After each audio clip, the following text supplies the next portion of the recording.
I'm sure many of them.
I mean, even someone might be injecting.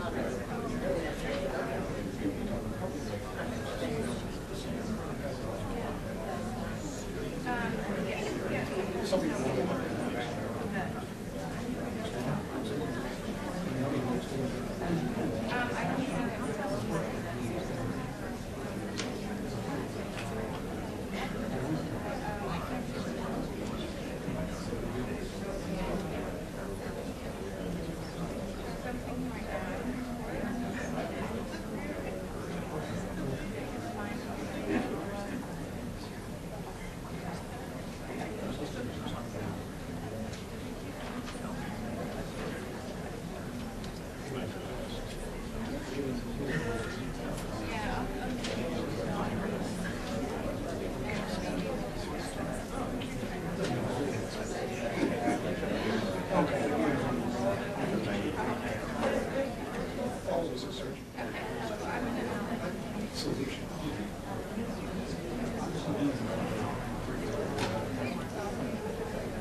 Well, good morning to all of you, and welcome to the Woodrow Wilson International Center for Scholars. It's a very great pleasure for me, personal pleasure, to welcome to this Directors Forum Senator Tom Harkin from Iowa. Scientists and public health experts have watched with great concern in recent years as a new and deadly strain of bird flu has emerged in Asia. Over the last few months, this concern has spread to the general public, and the possibility of a pandemic flu now seems real. In October, President Bush announced his own plan to prepare the United States for this danger.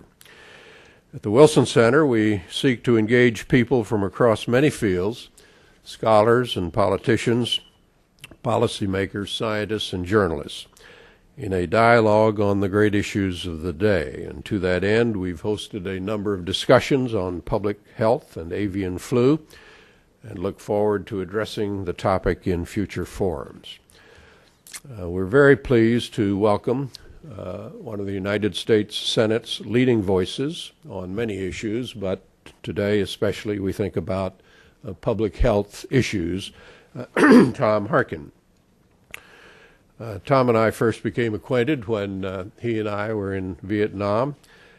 He was serving at that time on the staff of Iowa Congressman Neil Smith, and he made a name quickly for himself through his remarkable role in exposing conditions within South Vietnamese prisons. And I was very pleased to serve with Tom in the House of Representatives for 10 years, after his election from the 5th District of Iowa in 1974. In the House, Tom Harkin was known as a very strong voice for Iowans, but I especially remember his passionate advocacy for the disadvantaged people. In 1984, Tom was elected United States Senator from Iowa. He's gone on to win re-election 3 times, becoming the first Iowa Democrat to win 4 terms in the United States Senate. He served as chairman and ranking member of the Agriculture Committee, emerged as a very powerful advocate for better education and better health care. Among his many accomplishments, he authored the landmark 1990 Americans with Disabilities Act, which protects the civil rights of more than 54 million Americans. He has spoken out on the need to ready our country for avian flu pandemic, focusing particularly on the need to prepare, fund, and equip our state and local health agencies. His talk today is entitled Mobilizing to Fight an Avian Flu Pandemic. Senator Harkin, welcome to the Wilson Center. We're honored to have you here. We look forward to your remarks, and he has graciously consented to respond to a few questions after his remarks. Tom? Lee, thank you very much, Lee.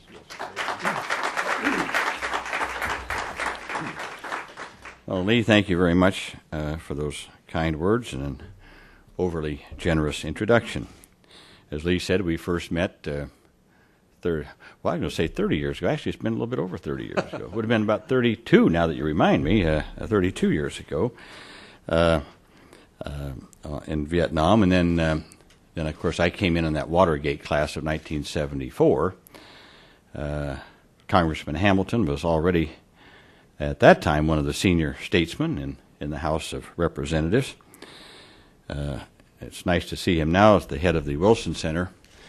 And all the good work that he's doing, because now, while he might have been a senior statesman in the House, he's risen beyond that now. I like to think that Lee Hamilton has attained the status of people like Averell Harriman and George Kennan, people who are universally respected, people of long and deep experience in world affairs that we count on to keep us advised and informed.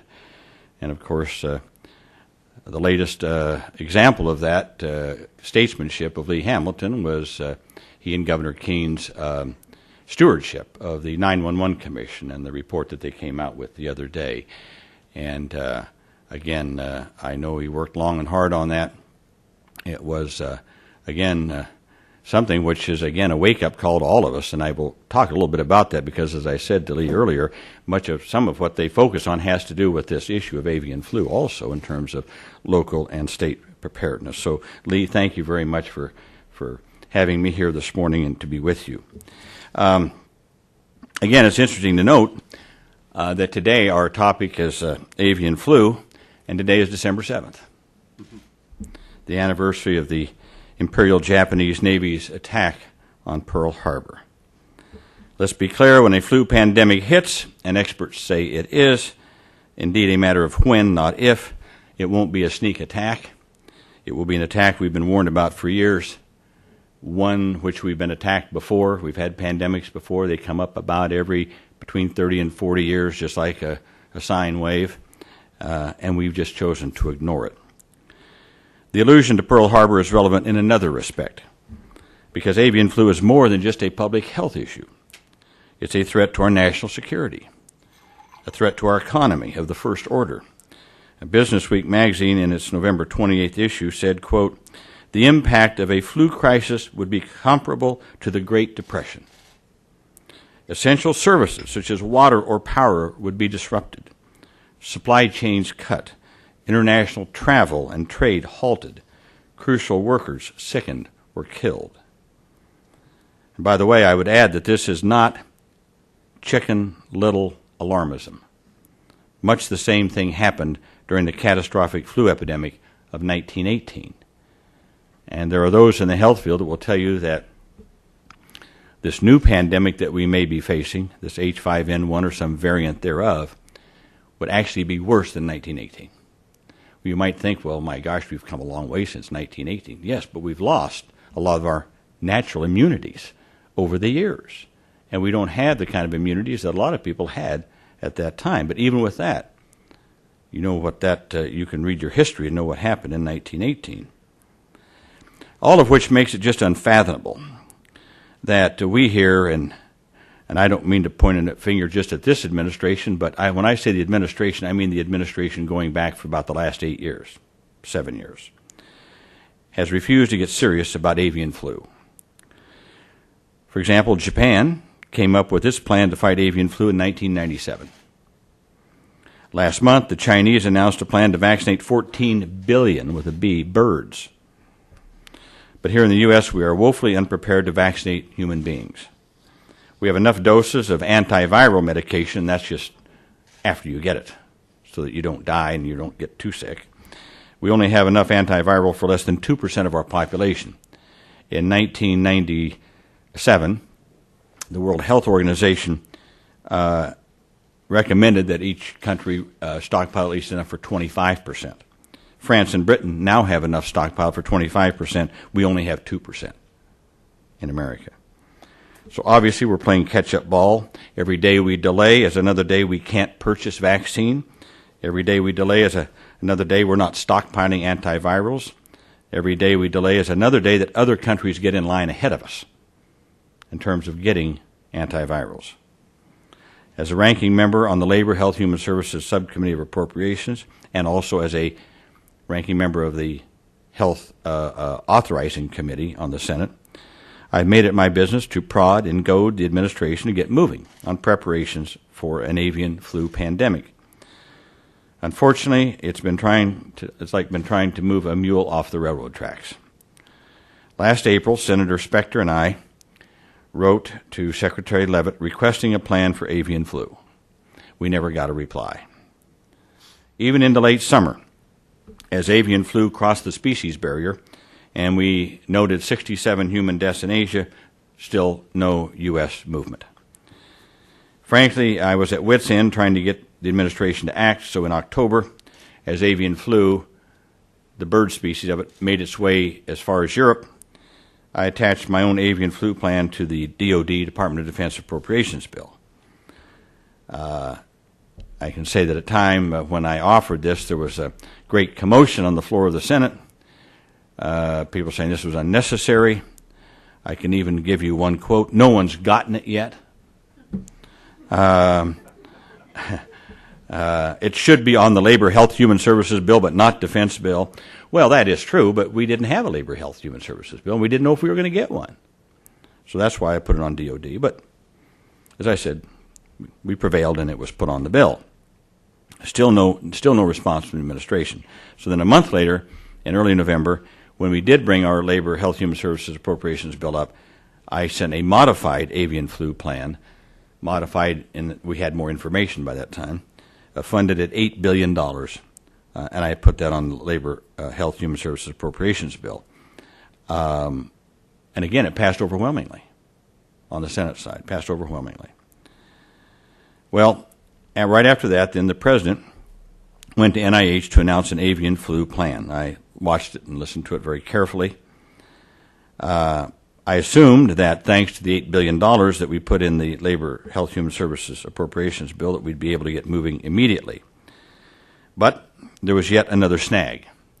In the middle of November, in conference, the House Republicans removed every dime of the avian flu funding from our bill. House Majority Leader Roy Blunt was quoted by Bloomberg News as saying that the Republicans didn't think there was, quote, a compelling need, end quote, for avian flu funding, and that it could wait until the next fiscal year begins in October of 2006. The real stumbling block, apparently, and I hope I'm not sounding political about this, I'm just telling you what the lay of the land is, and this has been reported all over, so I'm not saying anything that's new. The real stumbling block was the increasingly powerful conservative study group in the House. The president sent up his avian flu plan as an emergency appropriation. I applauded. I said, that's great. That's what we need, meaning that it would not be offset by cuts someplace else. I publicly commended the president on the floor of the Senate for this. But this conservative study group faction in the House was insisting that the cost of this be 100% offset from other discretionary spending. So, I mean, you have to think about this. The funding for the Iraq War is not offset. You know, this House group has no problem with that. But avian flu, which could kill upwards of 500,000 Americans or more, is not an emergency. Well, that's just absurd. In my eyes, I think this is just absurd. So I hope that cooler heads will prevail and that we will provide the money for combating avian flu in December, meaning next week, and that the money will likely be attached to the DoD appropriations bill. Bear in mind that the DoD conference report cannot be amended, and it's all but certain to pass in both houses. No one wants to shut down the Department of Defense. So we may then come back full circle and put this on the DoD bill, and it will probably be at the $4 billion level. Now, The reason for that is because the president, while he requested 7.1, actually requested $4 billion for this year. And quite frankly, that might be enough. If we can get the $4 billion for this year and get the rest of it starting next year, that might be sufficient. So next week, I hope that we'll finally nail down funding to really fight this avian flu. But again, I must say that it's going to be a little short because it gives short shrift to state and local preparedness, and I want to talk about that in a minute. In most respects, the president's plan is the same basic plan that I offered. That's to be expected because we're all talking to the same experts at the National Institute of Health and the Centers for Disease Control and Prevention. We're all in agreement on the need to do 4 broad things. 1, create an early warning tripwire. To do that, we need to dramatically step up international surveillance of avian flu outbreaks overseas. Right now, CDC is doing an excellent job working with governments in Asia and elsewhere. But we must do better. If an outbreak occurs, every day, every hour will matter. And to coin a phrase, better to fight H5N1 over there than to fight it here. And the reason this is going to require even more surveillance, more personnel, and more funding overseas is because of the nature of it. As we know, it's an avian virus. It's prevalent in birds, as we know that. It has crossed the species barrier, both to humans and, by the way, to swine, which is very interesting. But in Vietnam and Cambodia, China, places like that, a lot of little villages out in the middle of nowhere, I mean, poultry is a big deal. And it's not that they have a poultry farm like we see them here in one building, isolated someplace. They're in their backyards. They sleep with them. I mean, I'm just saying that they just live with these chickens all over. And so once you have an outbreak, and you could have an outbreak in a small village, but since poultry may be their basic means of livelihood, the elders may, and not being fully cognizant of the implications of avian flu, might just say, well, we won't talk about that. We'll bury the birds, and we won't talk about it. And someone got sick, and, well, we just won't talk about it. And then someone comes from another village, and they get contaminated. They take it to another village. That's how it can spread so rapidly. That's why, for this particular kind of virus, we need better global surveillance. So that's number 1. Number 2, we need to ramp up our vaccine production infrastructure in the United States. It's an astonishing fact that very few people know, and when they hear it, they can't believe it, that we only have 1 flu manufacturing plant in the United States. 1. That's it, 1 flu manufacturing plant.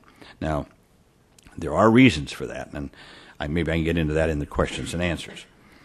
3, we need to build up stockpiles of the vaccines currently believed to be effective against avian flu, as well as the antiviral medications. You all heard of Tamiflu and things like that. We need, in that regard, we also need to be doing more to study and to do more trials with what we call adjuvants.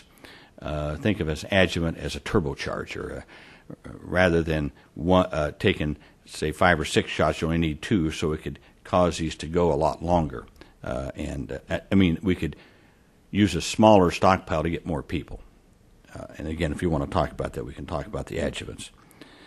And 4th, this is what I really kind of wanted to focus on, we need to strengthen our state and local public health infrastructure.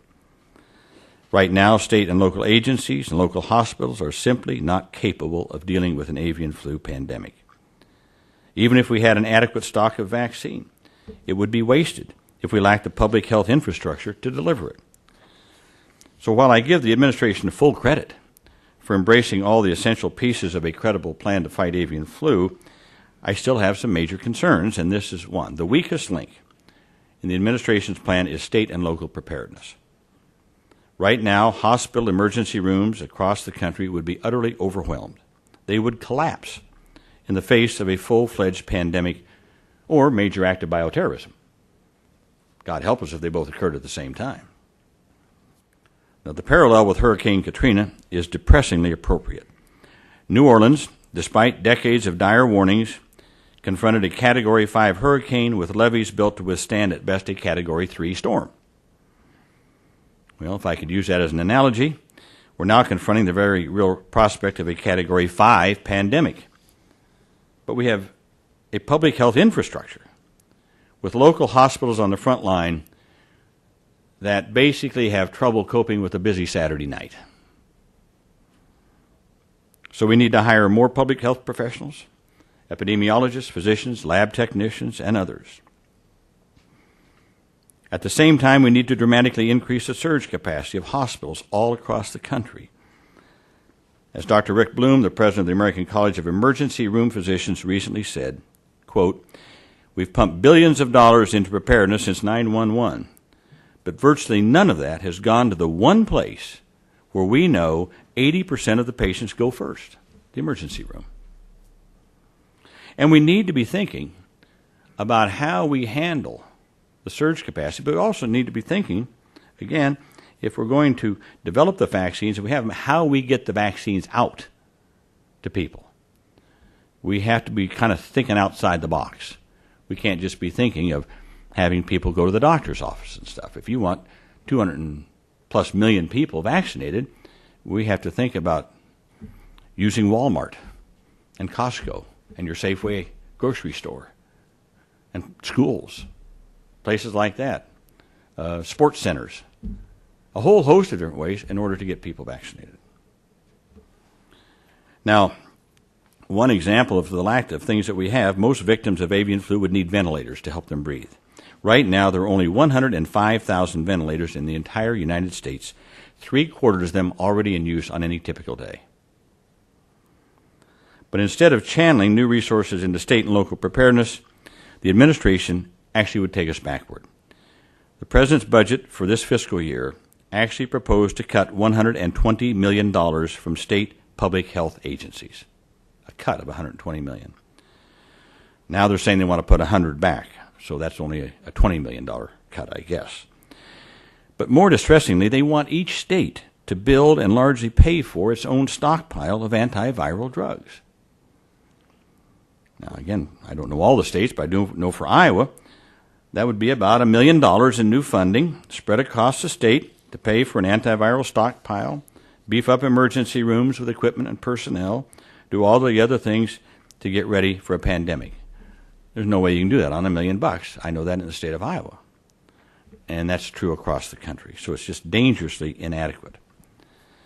Moreover, I think it's a mistake to require each state to build its own stockpile.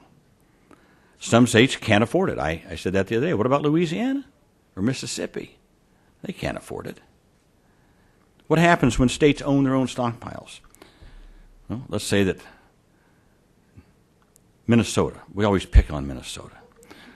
Let's say that Minnesota is ahead of Iowa and they do the stockpiling, but let's say we have, since we have a lot of birds in Iowa, and turkeys and things like that, we're the #1 egg producer in the nation, let's say that we have an outbreak in Iowa. Will Minnesota say we love Iowa now and give us all these antivirals?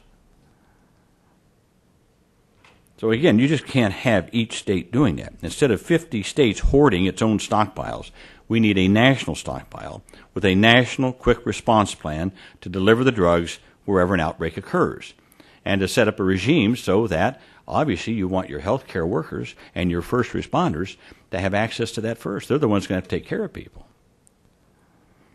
Well, I guess that's why we have a national government. An avian flu pandemic is going to move across state lines. They don't recognize boundaries. It doesn't recognize boundaries. It's going to be a national crisis. It's going to require a federal response. It's just not reasonable to expect each state to independently come up with this kind of infrastructure and this capacity.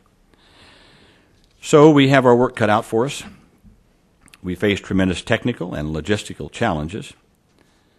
Again, instead of the 7.1, I've recommended $8 billion. Again, that extra $1 billion going for state and local. $1 billion going for state and local preparedness. Now, I know that's a lot of money, but it ought to be an emergency, and it shouldn't be offset either. And just keep in mind that the $8 billion that I propose is less than what we spend in 2 months in Iraq. Less than what we spend in 2 months.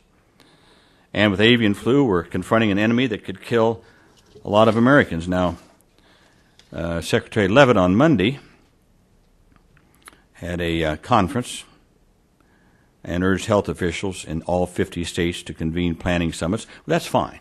I have no problem. Each state should have a planning system. They should begin to think about how they structure the state. What I'm talking about is having the national government back that up with the resources, the money, the personnel, and the drugs that are needed on a national basis. But what I wanted to say at this point was that Leavitt also released new assumptions about how a flu pandemic would occur to help guide policy. He said if a pandemic influenza does occur, the assumptions state that the flu would reach the U.S. within weeks. Within 6 weeks of an outbreak, there could be 722,000 cases in the U.S., and within 16 weeks, the U.S. could see 92 million infections. Approximately 45 million of those who become ill would seek medical care. Think about that. In a moderate flu outbreak, an estimated 865,000 U.S. residents would require hospitalization, and 209,000 U.S. residents would die, the assumptions say. In a severe outbreak, 9.9 million U.S. residents would be hospitalized, and more than 1.9 million would die. And as you know, this avian flu is basically almost everyone who gets it die. Over 50% of those who get it die. So it is a variant strain of this virus, and we don't know exactly what variant may get here. So that's why we really need to prepare. We haven't. It is potentially an unprecedented threat to the American people, many magnitudes greater than 9/11, and we can't afford to be penny wise and pound foolish. We can't afford to delay any longer. We can't afford preparation timelines that stretch out to 2009 and 2010. Can we do this in a hurry? Well, I always point out the fact that this great big Pentagon across the river we built in 9 months in World War II. 9 months.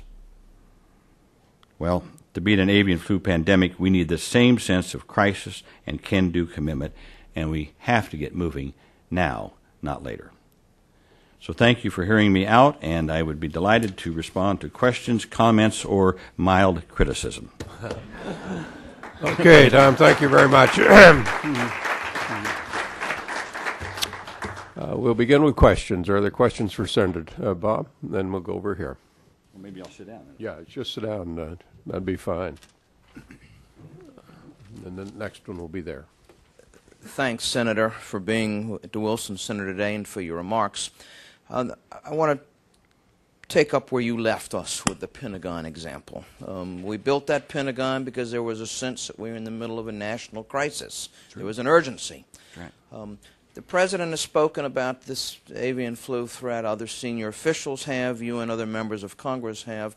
And yet, in fact, people don't regard it as a matter of great urgency. It's a threat, but it's a hypothetical, or it's a distant, or it's a maybe threat.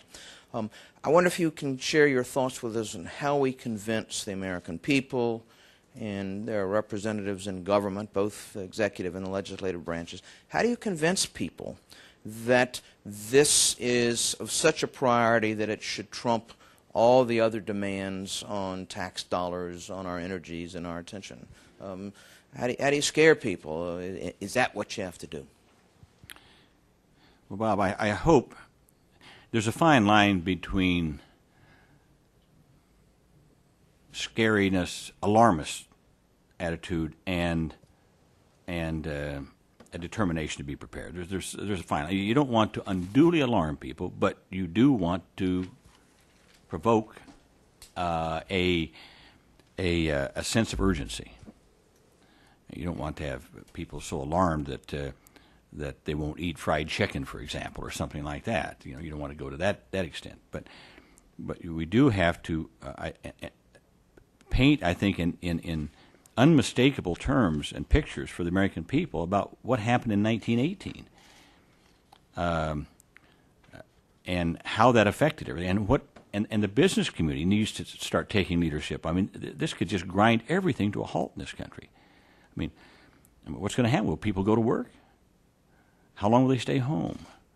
What's going to happen to universities and schools if there's an outbreak of this on a university campus, for example? So look, I hate to put too much on the president, but let's face it, the president has a bully pulpit. We've been talking about this for months, but he goes out to NIH and gives a speech and gets on national television, national news. I mean, the president does have the bully pulpit. I have proffered that I think the president could address this issue in the contextual framework of Homeland Security. Most of what we're talking about here spills over into what the 911 Commission talked about in terms of lack of local preparedness. When you're talking about surge capacities, when you're talking about the personnel needed, when you're talking about having the drugs that are needed and stuff like that, there's a lot of crossover there. And the fact, I think, that the possibility of this hitting us is greater than any kind of terrorist activity. A terrorist activity might kill a few people. You're talking about hundreds of thousands of Americans dying. And it really would set off a pandemonium in this country. So I don't know that I have a really concise answer to your question. I think it's going to take the president focusing on this, and you can't do it in a one-time shot at NIH. I mean, the president was out the other day speaking someplace else about important stuff. I'm not demeaning it. He was talking about jobs, and then he goes out and talks about something else. I mean, I understand that. But to me, this is more important, more crucial, more demanding of public attention right now, for example, than the Social Security issue. But the president went out all over the country talking about Social Security for several weeks this summer and stuff. If the president were to go out over a month's period of time and focus just on this, you'd have the public's attention. You'd have the public's, and we would back him up in it. I mean, this is something that crosses any kind of political boundaries. And the president would have a lot of support from all over the total political spectrum on this.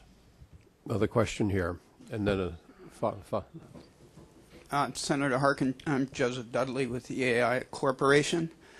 Thank you for your leadership and persistence on this important national security and public health issue. I'm concerned the recent reports out of Asia are saying that unless Tamiflu antiviral therapy is begun within 24 hours of the first appearance of symptoms, then it's completely ineffective. And some of the initiatives are targeting antiviral procurements as the answer, the solution. Could you address this? That is a problem. People think about antivirals and say, oh, that means I won't get it. If we have enough Tamiflu, I don't get it. And you're right. This only mitigates, we think, to some extent, the effects of this kind of avian flu that we're talking about.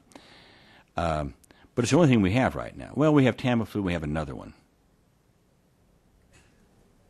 What's the other one called? Huh? Oh, Relenza. That's right, Relenza. That's the breathing type. But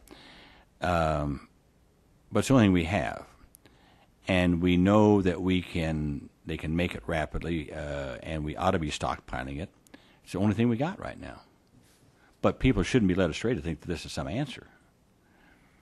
And you're right; it has to be given right away. And I think there's a series of you can't just do it once. There's a series that you have to take, and some expert here could probably tell me the series, how many it is. It's 5 or 6 or something like that in a series that you have to take.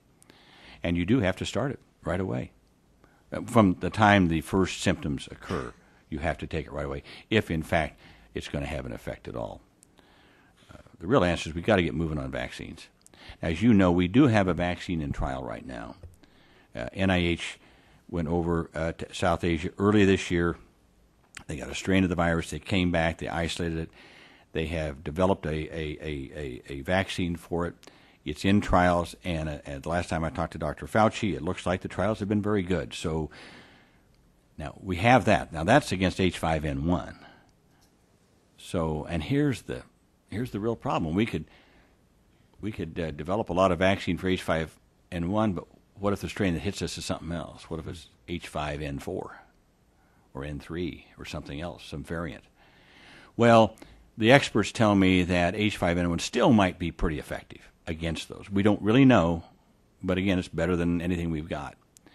And we've got to, I don't mean to go so long on this, but one thing I didn't mention in my comments, we need better vaccine manufacturing capability in America. How do we get it? Well, it's sort of one of the chicken and the egg. I mean, the vaccine manufacturers say, well, you can't expect us to build vaccine manufacturing plants when there's no real demand for it, and expect us to have these plants sitting there idle for every 30 years when we have a pandemic. Well, it occurred to me that since right now we have about, we don't really know, 20 to 30,000 people die every year in the United States because of flu, ordinary flu. 20 to 30,000 people die every year of flu. And you get a flu shot and it costs you what, $15? Is it $20? Huh? Depends. 15 to $20 for a flu shot. I have proposed that we have a national effort to provide a free flu shot to every American. Free. Every year. Every child, every adult gets a free flu shot. And as I said, you can get it when you go to Walmart. You can get it when you go to Safeway. You can get it when you go watch your high school basketball game or just anywhere. Free. Well, if a flu shot now costs you 10 to 15, if you had that much, you'd probably get it down in the neighborhood of $2 or $3 a shot. 200 million Americans. You're talking about less than $1 billion a year. Now, with that kind of demand pull, believe me, you'll get vaccine manufacturing plants built. If they know that every year they're going to have to manufacture 200 and 250 million doses of a flu vaccine, now you've got the infrastructure built. I think we should be doing it. Flip. Senator, thank you so much not only for coming today, but for your leadership on this issue in Congress. You mentioned building up the state and local health infrastructure, and within that you mentioned hiring a lot of additional health personnel. I'm wondering where you think they're going to come from. Does this have immigration implications? Are we talking about crash courses for low-level health personnel? Where are we going to find these people? You know, I discovered something very startling in my political career some years ago.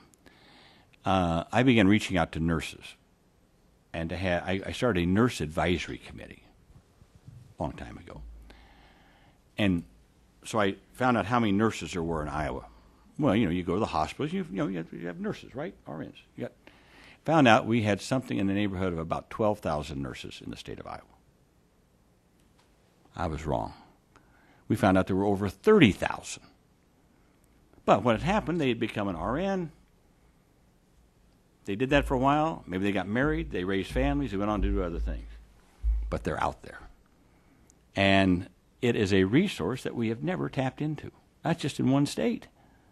Think about, again, mobilizing them in a way in which it's not a full-time effort, but in which they could be trained. They've had the background. They've had they've had the education. They're sitting out there. They're all over America now. So that's just one resource that if we just think ingenuitively, just think about this. Secondly, we do need to train more epidemiologists.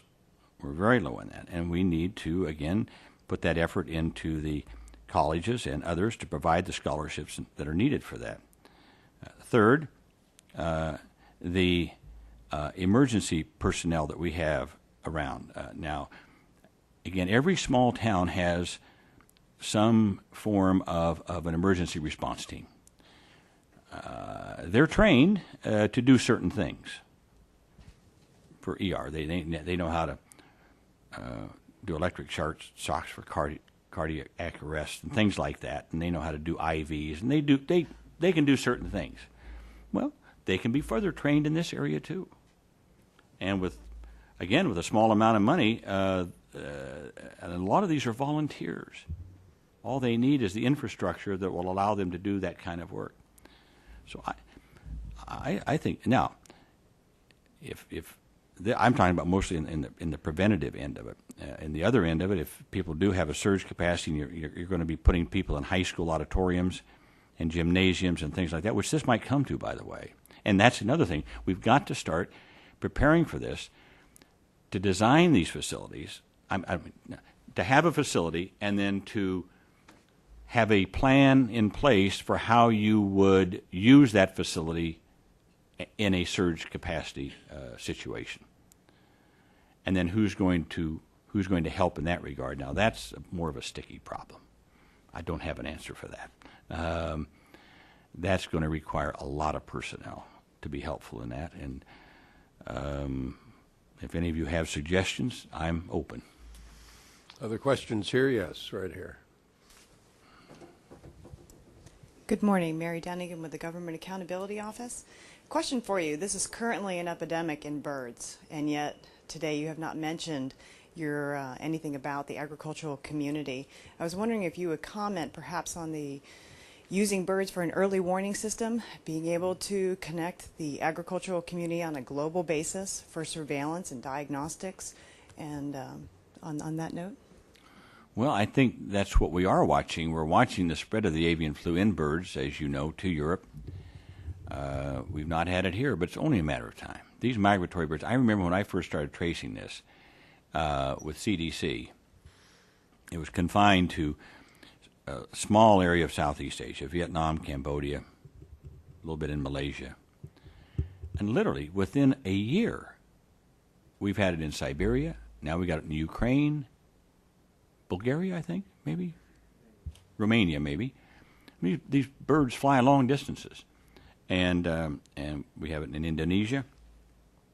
A lot of the migratory waterfowl, we've picked it up in northeast Siberia, and we know those birds go across that Siberian Strait up there over to Alaska and get into our flyways. It's a matter of time; they'll be here. And so it is an early warning system. The point, as you know, just because birds get this flu doesn't mean you're going to get it.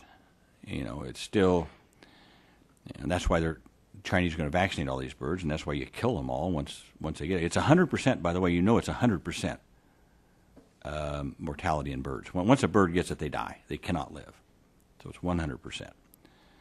And so it is an early warning. Now, no humans have gotten it in Romania or Ukraine or northeast Siberia, but they have in Southeast Asia.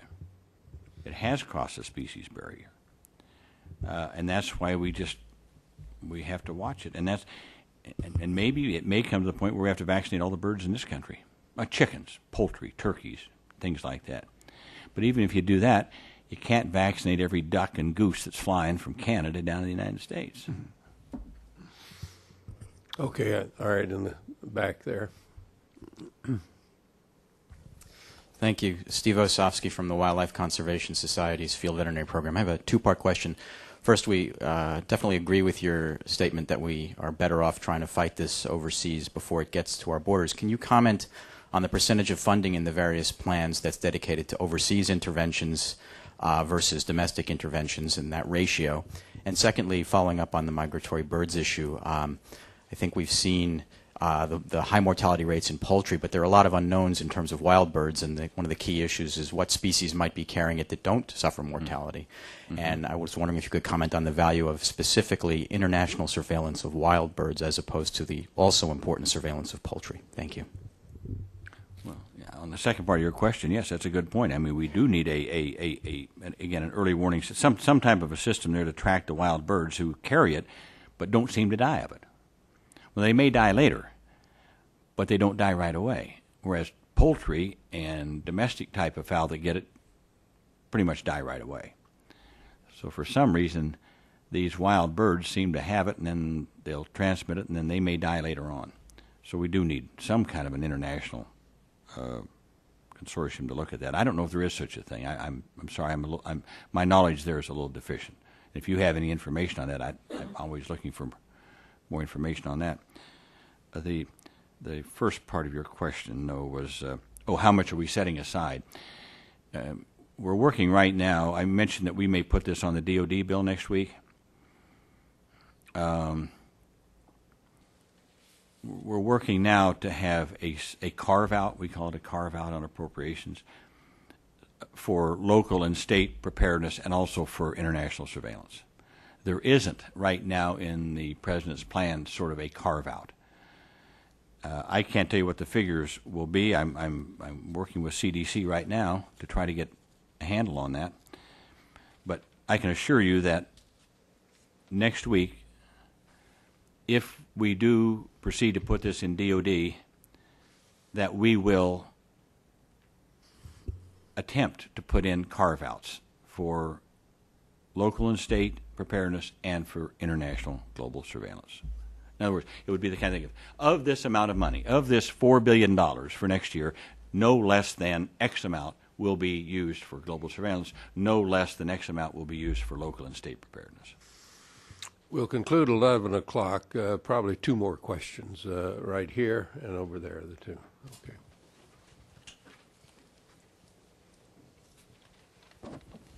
Thank you. You spoke about a national stockpile. What does your plan incorporate the CDC strategic national stockpile, and how does that differ from, you had mentioned, the administration wanting antivirals for each state?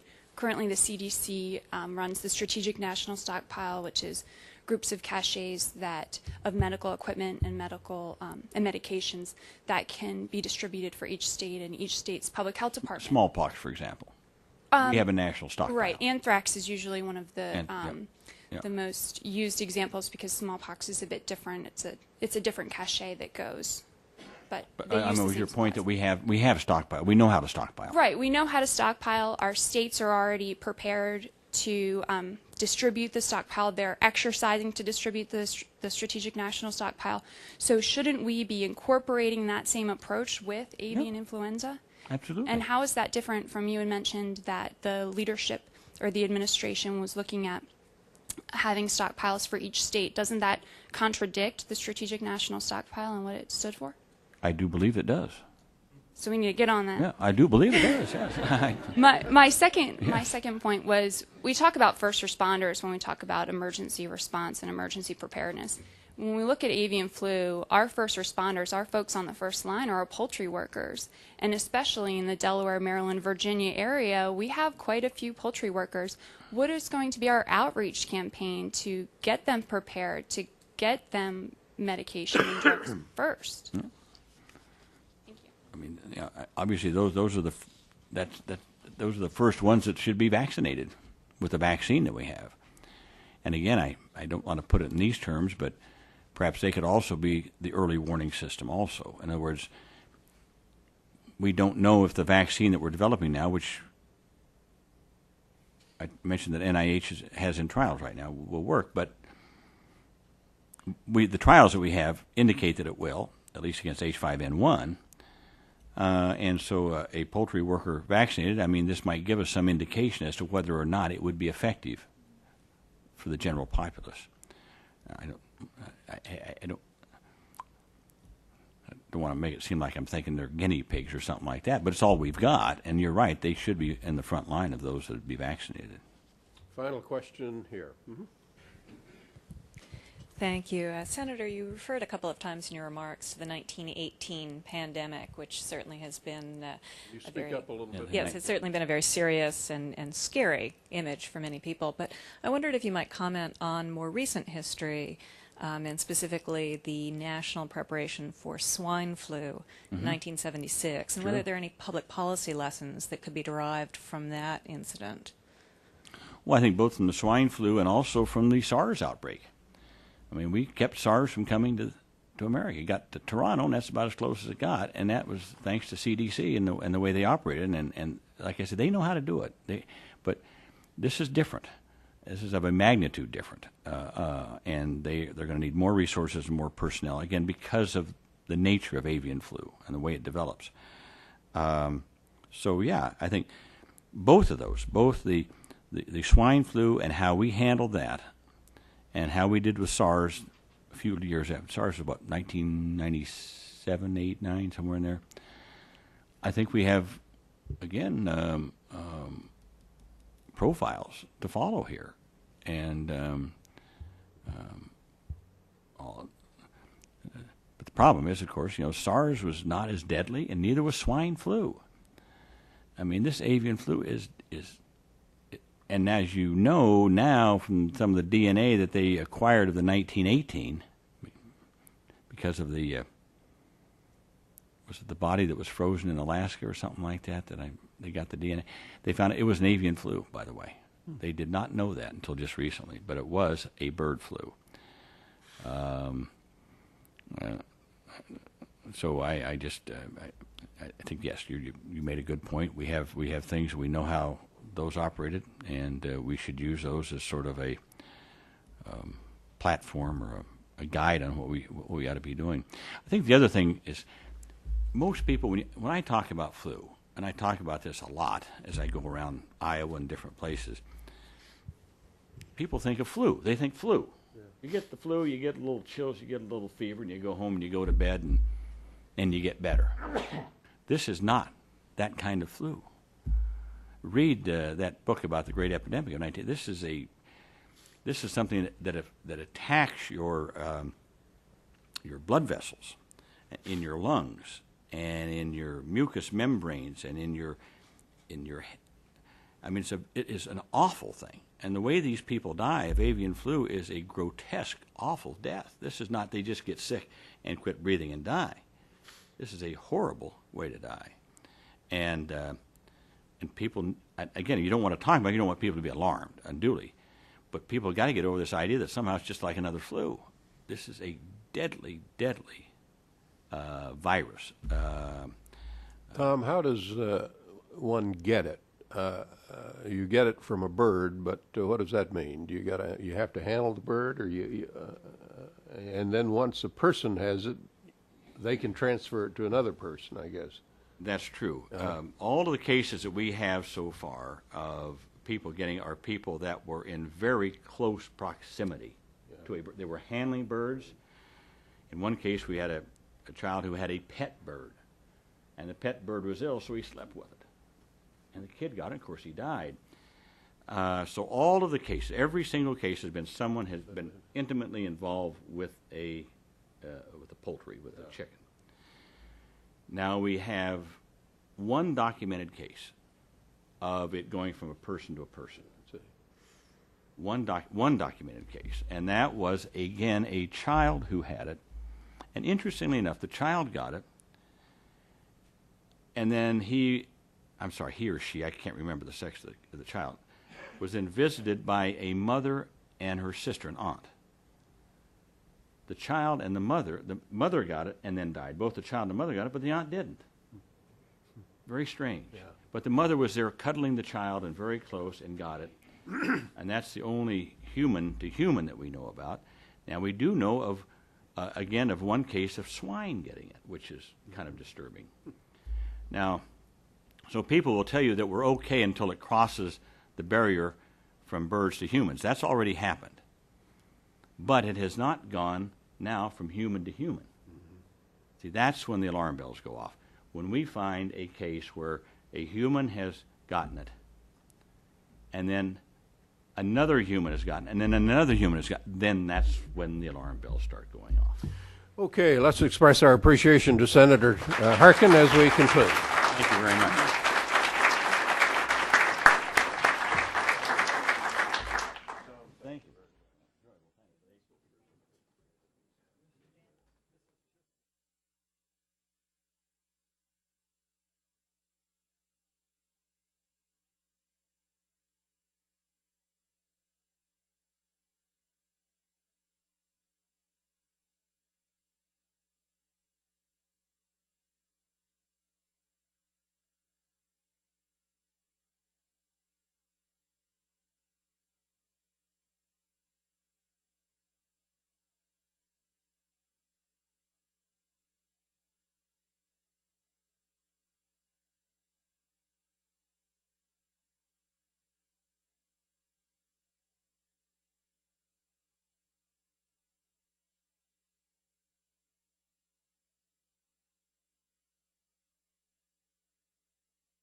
It'll be. It will be. Sorry.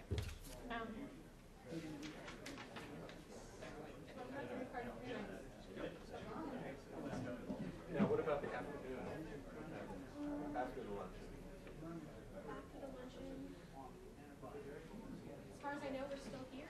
And again, 3. Still in here. Maybe I'm wrong. I don't know. Let me ask Nina. Let me ask Nina. I'm sorry. Okay, all right.